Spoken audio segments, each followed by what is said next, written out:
বর্তমানে নতুন করে পুনরায় জন্ম নিবন্ধনের অনলাইন আবেদন প্রক্রিয়া শুরু হয়ে গিয়েছে। অনলাইন সার্ভার আপডেটজনিত কারণে দীর্ঘদিন ধরেই অনেকে জন্ম নিবন্ধনের আবেদন করতে পারছিলেন না। তবে বর্তমানে নতুন সার্ভারে জন্ম নিবন্ধন আবেদন করা কিন্তু খুবই সহজ। যাদের কাছে পূর্ব হতেই জন্ম সনদ রয়েছে কিন্তু অনলাইন করা হয়নি, অথবা যারা নতুন করে জন্ম নিবন্ধন সনদ তৈরি করতে চাচ্ছেন, তাদের জন্য আমাদের আজকের এই ভিডিওটি। আজকের এই ভিডিওতে আমি আপনাদের বিস্তারিতভাবে দেখিয়ে দিব কিভাবে ঘরে বসে আপনারা অনলাইনের মাধ্যমে জন্ম সনদের জন্য আবেদন করতে পারবেন।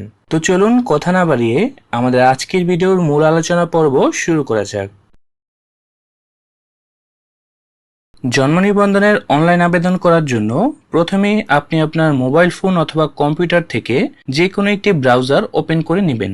তো আমি আমার কম্পিউটার থেকে ক্রোম ব্রাউজারটি ওপেন করে নিচ্ছি। তারপর সার্চ বারে গিয়ে BDRIS লিখে সার্চ করবেন। সার্চ করার সাথে সাথে এমন একটি ইন্টারফেস আপনাদের সামনে চলে আসবে। এরপর এখান থেকে www.bdris.gov.bd লেখা ওয়েবসাইটের লিঙ্কটিতে ক্লিক করবেন। ক্লিক করার সাথে সাথে জন্ম ও মৃত্যু সনদ নিবন্ধনের অনলাইন ওয়েব পেজটি আপনার সামনে প্রদর্শিত হবে। তারপর এখানে উপরে থাকা জন্ম নিবন্ধন অপশনটিতে ক্লিক করুন এবং জন্ম নিবন্ধন আবেদন অপশনটি সিলেক্ট করুন। জন্ম নিবন্ধন আবেদন অপশনটি সিলেক্ট করার পর এমন একটি ইন্টারফেস আপনাদের সামনে চলে আসবে। তো এখানে প্রথম ধাপে আপনার কাছে জানতে চাইবে আপনি নিম্নলিখিত কোন ঠিকানায় জন্ম নিবন্ধনের জন্য আবেদন করতে চাচ্ছেন। এখানে আপনি আপনার জন্মস্থানের ঠিকানা অথবা স্থায়ী ঠিকানা যে কোনো একটি ঠিকানায় আপনার জন্ম নিবন্ধনের জন্য আবেদন করতে পারেন। তো আমি যার জন্য আবেদনটি করব সে মূলত জন্মস্থান বা বর্তমান ঠিকানা অনুযায়ী তার জন্ম নিবন্ধনটি করতে চাচ্ছে, তাই এখান থেকে আমি জন্মস্থান অপশনটির উপর ক্লিক করে দিচ্ছি এবং তারপর আমি নিচে থাকা পরবর্তী বাটনটিতে ক্লিক করছি। পরবর্তী বাটনটিতে ক্লিক করার সাথে সাথে আপনাদের সামনে দ্বিতীয় ধাপে যে সকল তথ্য চাইবে তা হলো নিবন্ধনাধীন ব্যক্তির পরিচিতি, অর্থাৎ যিনি জন্ম নিবন্ধনের জন্য আবেদন করবেন এখানে তার সকল ডকুমেন্টস বা তথ্যগুলো পূরণ করতে হবে। তো এখানে দেখতে পাচ্ছেন প্রথমে জানতে চাচ্ছে নামের প্রথম অংশ বাংলায়, অর্থাৎ আপনার নামের প্রথম অংশটি এখানে বাংলায় পূরণ করতে হবে এবং তার পাশে রয়েছে নামের শেষের অংশ বাংলায়, অর্থাৎ আপনার নামের প্রথম ও দ্বিতীয় অংশটি এখানে বাংলায় পূরণ করতে হবে। তারপর নিচে রয়েছে নামের প্রথম অংশ ইংরেজিতে এবং নামের শেষ অংশ ইংরেজিতে, অর্থাৎ এই ধাপে আপনার নামের দুটি অংশকে বাংলা ও ইংরেজিতে পূরণ করতে হবে। তো চলুন আমরা প্রথমে এই দুটি অংশ পূরণ করে নিই। তো এই দুটি অংশ পূরণ করার পর এখানে দেখাচ্ছে জন্ম তারিখ, অর্থাৎ আপনার জন্ম তারিখটি সিলেক্ট করে দিতে হবে। তো আমি আপনাদের জন্ম তারিখটি সিলেক্ট করে দেখিয়ে দিচ্ছি। তো জন্ম তারিখ সিলেক্ট করার সাথে সাথে এখানে আপনার একটি নোটিফিকেশন চলে আসবে। এখানে আপনার কাছে কিছু গুরুত্বপূর্ণ ডকুমেন্টস আছে কিনা সে সম্পর্কে জানতে চাইবে। তো চলুন আমরা পড়ে দেখি এখানে কি কি ডকুমেন্টস প্রয়োজন হবে। এখানে প্রথমত ডকুমেন্টস হিসেবে প্রয়োজন হবে চিকিৎসক কর্তৃক প্রত্যয়নপত্র বা সরকার কর্তৃক পরিচালিত প্রাথমিক শিক্ষা সমাপনী, জুনিয়র স্কুল সার্টিফিকেট এবং শিক্ষা বোর্ড কর্তৃক পরিচালিত মাধ্যমিক স্কুল সার্টিফিকেট।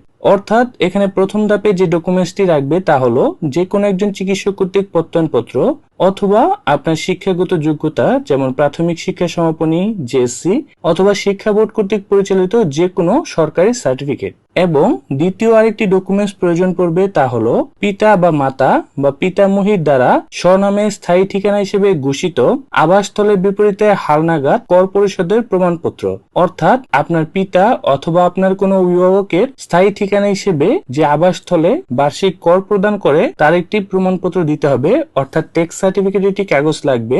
অথবা আপনার পিতা মাতার জাতীয় পরিচয়পত্র প্রয়োজন পড়বে, অথবা স্থায়ী ঠিকানা বা জমি বা বাড়ি ক্রয়ের দলিল, খাজনা ও কর পরিশোধের রসিদ। অর্থাৎ দ্বিতীয় ধাপে আপনার যে ডকুমেন্টগুলো দিতে পারবেন তা হলো পিতামাতার এনআইডি কার্ড, অথবা পিতামাতা যদি কোনো জমি ক্রয় করে থাকে স্থায়ী ঠিকানা বরাবর সেখানে ট্যাক্স টোকেন, অথবা এখানে বিদ্যুৎ বিলের কাগজ, খাজনা বা কর পরিশোধের রসিদও প্রদান করতে পারেন। তো এই ডকুমেন্টসগুলি যদি আপনার কাছে থাকে তাহলে এখানে নিচে থাকা আমার কাছে এই ডকুমেন্টসগুলি আছে এই সবুজ অপশনটির উপর ক্লিক করে দিবেন। তো ক্লিক করার পর এখান থেকে পিতা ও মাতার কততম সন্তান তা সিলেক্ট করে দিবেন। তারপর এখানে আপনার লিঙ্গ বা জেন্ডারটিও সিলেক্ট করে দিবেন।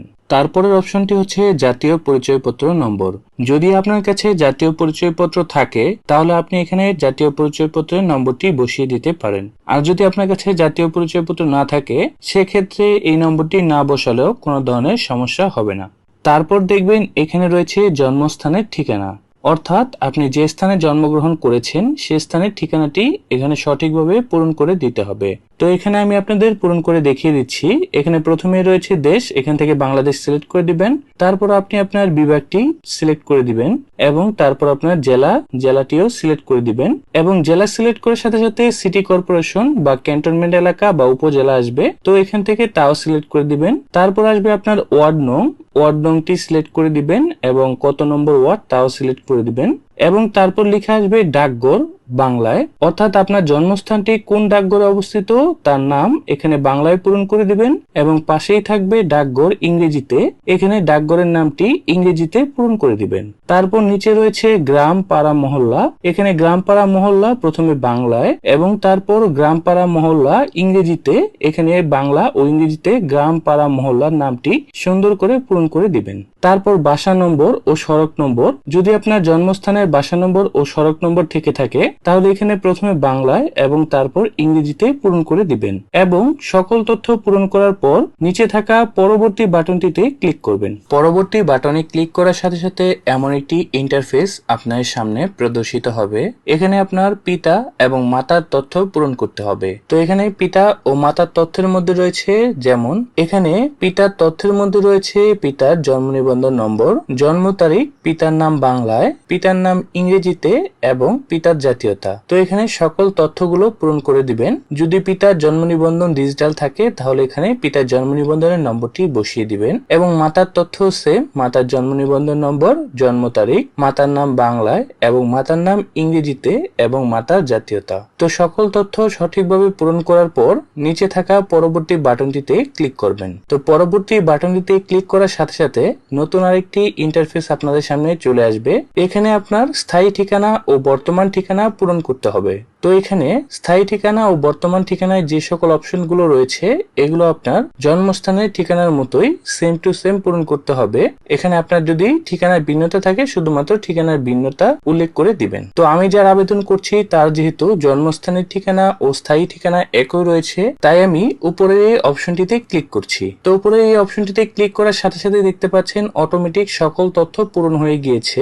তারপর স্ক্রল করে একটু নিচে গেলে একইভাবে দেখবেন স্থায়ী ঠিকানা ও বর্তমান ঠিকানা একই, এখানে এই অপশনটিও যেহেতু একই রয়েছে তাই আমি এই অপশনটি ক্লিক করে দিচ্ছি। তো আমার এখানে অটোমেটিক সকল তথ্য পূরণ হয়ে গেছে। আপনাদের যদি এই ঠিকানার ভিন্নতা থাকে তাহলে আপনারা নিজস্বভাবে প্রতিটি অপশন আলাদা আলাদা ভাবে পূরণ করে দিবেন। তো সকল অপশন সঠিকভাবে পূরণ করা হলে নিচে থাকা পরবর্তী বাটনটিতে ক্লিক করবেন। পরবর্তী বাটনটিতে ক্লিক করলে এখানে আবেদনকারীর প্রত্যয়নপত্র চলে আসবে। তো এখানে উল্লেখ রয়েছে নিবন্ধনাধীন ব্যক্তির 18 বছরের নিম্নে বয়স্ক হলে তাহার পিতা মাতা বা আইনানুগ অভিভাবক বা বিধি নয় মোতাবেক ক্ষমতাপ্রাপ্ত ব্যক্তি নিম্নে প্রত্যয়নপূর্বক স্বাক্ষর টিপসই প্রদান করিবে। তো এখানে আবেদনকারী ব্যক্তির সহিত সম্পর্ক, এখানে আপনি চাইলে নিজ অপশনটি সিলেক্ট করে দিবেন। তো নিজ অপশনটি সিলেক্ট করার পর দেখতে পারবেন অটোমেটিক এখানে নাম পূরণ হয়ে গিয়েছে। তারপর এখানে আরেকটি অপশন রয়েছে নিচে, এটিও টিক দিয়ে দিবেন। তো এখানে লেখা রয়েছে আমি সজ্ঞানে ঘোষণা করছি যে উপরে বর্ণিত যাবতীয় তথ্য সঠিক এবং আমার আবেদনকারী ব্যক্তির অন্য কোথাও জন্ম নিবন্ধন হয় নাই এবং হয়ে থাকলে আমি তাহার জন্য আইনগতভাবে দায়ী থাকবো। তো এই অপশনটিতে ক্লিক করে দিবেন। তারপর স্ক্রল করে কিছুটা নিচে যাবেন।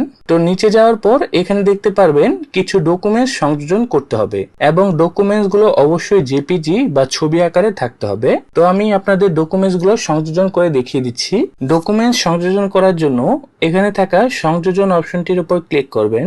ক্লিক করার পর আপনি যে ছবিটি রয়েছে তা সিলেক্ট করে দিবেন। তারপর ফাইল টাইপ, এখান থেকে আপনি প্রথমে আপলোড করবেন চিকিৎসক কর্তৃক প্রত্যয়নপত্র বা আপনার শিক্ষাগত যোগ্যতা সনদটি। তো আমি ফাইল টাইপ সিলেক্ট করে দিলাম। তারপর আপলোডের জন্য এখানে স্টার্ট অপশনটিতে ক্লিক করবেন। তো দেখতে পাচ্ছেন আমার একটি ডকুমেন্টস কিন্তু সুন্দর হয়ে আপলোড হয়ে গেছে। তারপর দ্বিতীয় ডকুমেন্টসটি দেওয়ার জন্য সংযোজন অপশনটিতে পুনরায় ক্লিক করবেন। তারপর ছবিটি সিলেক্ট করবেন এবং এখানে চাপ দেওয়ার পর দেখতে পাচ্ছেন আবার আসছে এখানে ফাইল টাইপ, পিতা মাতার দ্বারা স্বনামে স্থায়ী ঠিকানা ঘোষিত হালনাগাদ বা কর পরিশোধের প্রমাণপত্র অথবা পিতার এনআইডি কার্ড। তো যে তথ্যটি থাকবে পূর্বে আমাদের বলা হয়েছে যে দ্বিতীয় ডকুমেন্টসে কি কি আপলোড করা যাবে। তো এখান থেকে দ্বিতীয় অপশনটি সিলেক্ট করে দিবেন এবং স্টার্ট বাটনে ক্লিক করবেন। তো দেখতে পাচ্ছেন আমাদের দুটি ফাইলই খুব সুন্দরভাবে সংযোজন হয়ে গিয়েছে। তারপর স্ক্রল করে নিচে আসবেন এবং পরবর্তী বাটনটিতে ক্লিক করবেন। তো পরবর্তী বাটনটিতে ক্লিক করার পর এখানে আপনার সকল তথ্যগুলো পুনরায় একবার আপনাকে দেখাবে। এখানে লেখা রয়েছে আবেদনটি সাবমিট করার পূর্বে সকল তথ্য ঠিক আছে কিনা দেখে নিন এবং আবেদনকারীকে দেখান। মনে রাখবেন একবার সাবমিট করা হয়ে গেলে আবেদনপত্রটিতে আর এডিট করার সুযোগ থাকবে না। তো এখানে সকল তথ্য সঠিকভাবে আপলোড হয়েছে কিনা তা চেক করে নেবেন। যদি কোনো ভুল থাকে তাহলে পূর্ববর্তী অপশনটিতে ক্লিক করে গিয়ে তা আবার ঠিক করে নিতে পারবেন। তো আমার এখানে সকল তথ্য ঠিক রয়েছে দেখতে পাচ্ছি, তাই আমি এখানে ফোন নম্বরটি সেট করে দিব। তো ফোন নম্বরটি সেট করার পর ওটিপি পাঠান অপশনটিতে ক্লিক করবেন। তো যেই নম্বরটি দিয়েছেন তাতে একটি ওটিপি চলে যাবে। তো আমি এখানে আমার ওটিপিটি সুন্দর করে সাবমিট করে দিচ্ছি।